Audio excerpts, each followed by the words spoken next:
പിന്നെന്താ അർച്ചന പ്രസവിക്കില്ലെന്നുള്ള കാര്യം എന്നിൽ നിന്നും മറച്ചു വെച്ചത്? അതും ഏട്ടത്തിക്ക് അറിയാറുന്നല്ലേ? ഇതാണ് എനിക്ക് ഏട്ടത്തിന്ന് അറിയേണ്ട ആ വലിയ കാര്യം. ഇതിന് വ്യക്തമായ ഉത്തരം ഏട്ടത്തെ എനിക്ക് തന്നേ പറ്റൂ. എനിക്കറിയായിരുന്നു. എന്നെങ്കിലും ഈ ഒരു ചോദ്യം നീ എന്നോട് ചോദിക്കുന്ന. നിന്റെ ചോദ്യത്തിന് ഒറ്റ വാക്കിൽ ഉത്തരം പറയാൻ പറഞ്ഞ അതിനൊരു വാക്കേ ഉള്ളൂ: ചതി. മാഷും കമലടത്തി എന്ന പാവങ്ങൾക്ക് വേറെ ആരും അറിയാത്തൊരു മുഖം കൂടിയുണ്ട്. നിന്റെ വിവാഹ സമയത്ത് ഞാൻ തിരിച്ചറിഞ്ഞ മുഖം. നല്ലവരായി നിന്ന് അഭിനയിച്ച് അവര് നമ്മളെ വലിയൊരു ചതിയിൽ കൊണ്ട് പെടുത്തുകയായിരുന്നു.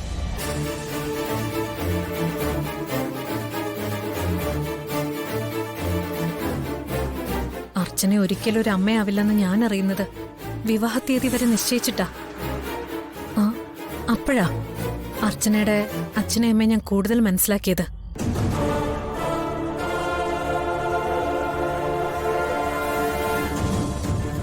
ഒരു വലിയ വീട്ടിലേക്ക് അവരുടെ മകളെ വിവാഹം കഴിച്ചു കൊടുക്കണമെന്നുള്ള അത്യാഗ്രഹത്തിൽ നിന്നാ ഇതൊക്കെ സംഭവിച്ചത്. എന്നെ പറഞ്ഞു പറ്റിച്ച് അവരെ ആഗ്രഹം നടപ്പിലാക്കി എന്നുള്ളതാ സത്യം.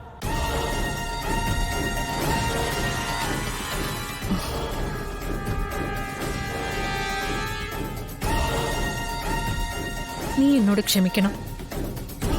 ഞാൻ കാരണം നിനക്ക് അർച്ചന വിവാഹം കഴിക്കേണ്ടി വന്നത്. എന്നെ അവര് ചതിച്ചു കളഞ്ഞു സച്ചി. എല്ലാം അറിഞ്ഞ നിമിഷം ഏട്ടത്തിക്ക് ആ വിവരം എന്നോട് പറഞ്ഞുകൂടായിരുന്നോ? എന്തിനാ ഏട്ടത്തി അപ്പോഴും എന്നിൽ നിന്നെല്ലാം മറച്ചു വെച്ചത്?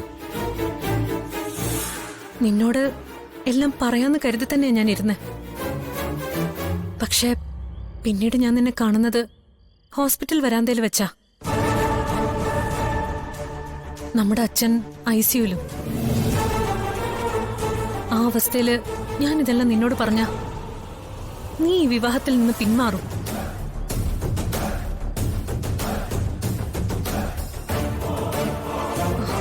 അത് അച്ഛൻ അറിയുമ്പോ ആകെ തകർന്നു പോവും. ഞാനത് പറഞ്ഞിരുന്നെങ്കിൽ ഇപ്പോ നമ്മുടെ അച്ഛൻ ജീവനോട് ഉണ്ടാവില്ലായിരുന്നു.